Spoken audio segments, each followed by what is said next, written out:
How did modern industries evolve in India? The colonial government in the 18th-19th century pursued a policy of social discrimination. The colonial government also ruined the self-sufficient Indian economy by turning it into a supplier of raw material to Europe. These unfair policies caused anguish, pain, and unrest among the natives.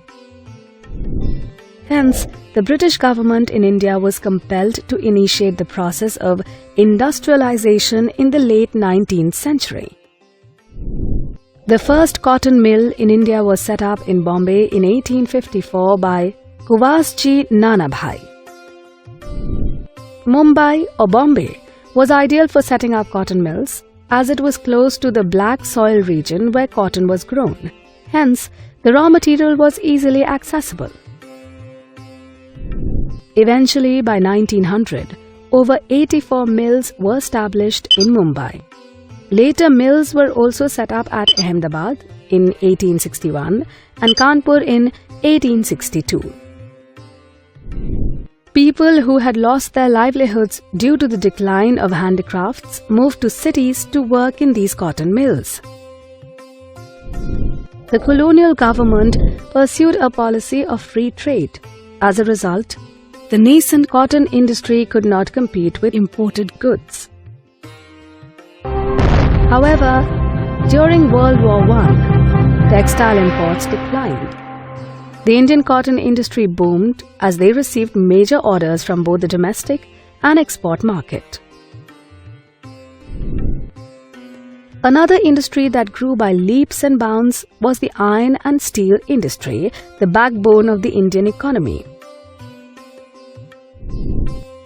By the first half of 20th century, the Tata Iron and Steel Company, TISCO, was established at Jamshedpur in 1912 by Jamshedji Tata. It marked a new stage in the evolution of modern industries in India. Subsequently, more iron and steel industries were set up at Bengal and Mysore. The First World War proved to be a boon for the Indian iron and steel industry.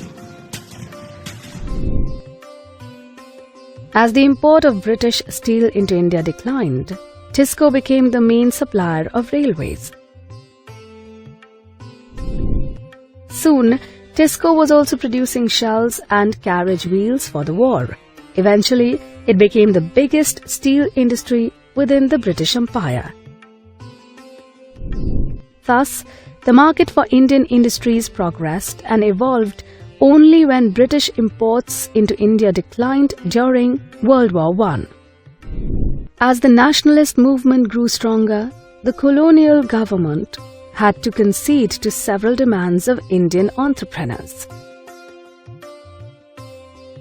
Here is what we have learned.